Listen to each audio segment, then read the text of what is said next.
নমস্কার বন্ধুরা, আমি নূপুর ভিলেজ ফুড চ্যানেলে আপনাদের সবাইকে স্বাগতম। আজ আমি আপনাদের সঙ্গে এগ কারি রেসিপি শেয়ার করব। গরম ভাতের সঙ্গে দারুণ এই রেসিপিটি জমে যায়। আপনারা অবশ্যই ভিডিওটি দেখে বাড়িতে একবার হলেও ট্রাই করবেন এবং কেমন হলো সেটা আমাকে কমেন্ট করে জানাবেন। চলুন ভিডিওটা শুরু করা যাক। আমি প্রথমে ডিমগুলো সেদ্ধ করে নেব। ডিমগুলো সুন্দর করে আমি সেদ্ধ করে নিয়ে খোসাটা ছাড়িয়ে নিয়েছি। এবার ডিমটা আমি কিছুটা কেটে নেব। আপনারাও এভাবে আস্তে আস্তে ছুরি দিয়ে কেটে নেবেন। এতে করে ডিমের ভিতরে গ্রেভিটা খুব সুন্দর করে চলে যাবে এবং খাবারের স্বাদ দ্বিগুণ বেড়ে যাবে। ডিমটা ভাজার জন্য আমি হলুদ দিয়ে মাখিয়ে নিচ্ছি। কড়াইতে আমি তেল দিয়ে দিয়েছি। আমার তেলটা গরম হয়ে গেছে। আমি ডিমগুলো দিয়ে হালকা করে ডিমটা ভেজে নেব, খুব বেশি ভাজার দরকার নেই। ডিমটা আমার ভাজা হয়ে গেছে। এক এক করে সব ডিমগুলো আমি তুলে নেব। রান্নায় আজকে আমি টক দই ব্যবহার করব, যাতে গ্রেভিটা খুব সুন্দর হয়। আমি নুন দিয়ে টক দইটা খুব সুন্দর করে ফেটিয়ে নেব। এবার আমার ডিম ভাজা তেলের মধ্যে আরও কিছু পরিমাণ তেল দিয়ে দিলাম। তেলটা গরম হয়ে গেছে। দিয়ে দেবো কিছু জিরে ফোড়ন, দিয়ে দেবো দুটো কাঁচা পেঁয়াজ কুচি। পেঁয়াজটা হালকা ব্রাউন হওয়া অবধি আমি ভাজবো।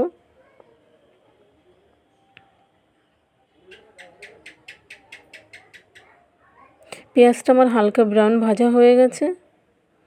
এবার আমি দিয়ে দিলাম 1 চামচ আদা রসুন বাটা।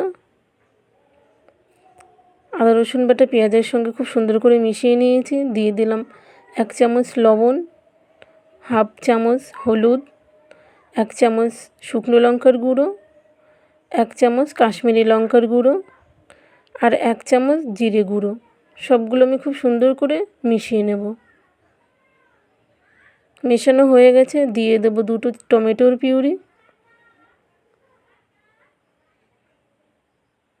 টমেটোর পিউরি দিয়ে খুব সুন্দর করে মিশিয়ে নিলাম। দিয়ে দেব আগে থেকে ফেটানো টক দই। এতে খাবারের স্বাদও দ্বিগুণ হবে এবং গ্রেভিটাও খুব সুন্দর হবে। টক দইয়ের সঙ্গে সব উপকরণগুলো আমি আরেকবার খুব সুন্দর করে মিশিয়ে নেব।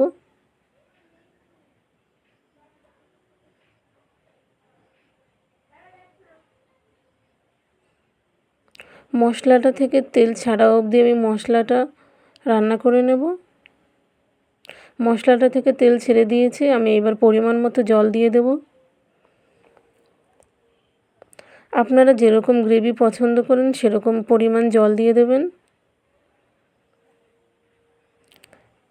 এবার আমি এই গ্রেভিটাকে 5 মিনিটের জন্য ঢেকে জাল হতে দেব।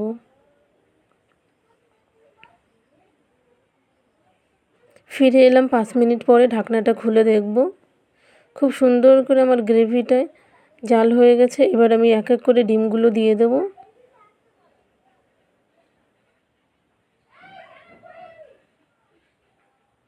ডিমগুলোর সঙ্গে আমি গ্রেভিটা ভালো করে নাড়িয়ে নিচ্ছি, যাতে ডিমের মধ্যে গ্রেভিটা খুব সুন্দর করে চলে যায় এবং খেতে খুব ভালো লাগে।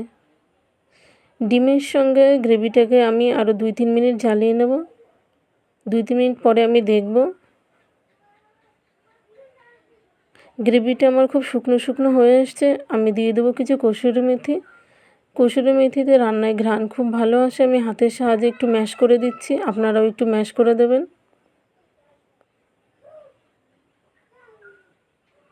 একটু মিশিয়ে নেব।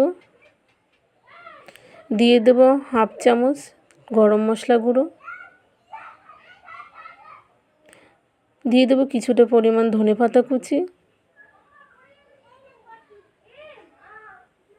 সবগুলোকে আমি আর একবার খুব সুন্দর করে মিশিয়ে নেব।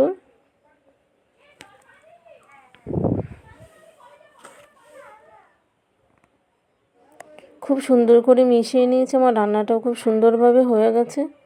দেখলেন তো খুব সহজে কি সুন্দর করে এগ কারি রেসিপি তৈরি হয়ে গেল। আপনারা বাড়িতে অবশ্যই এটা একবার ট্রাই করবেন।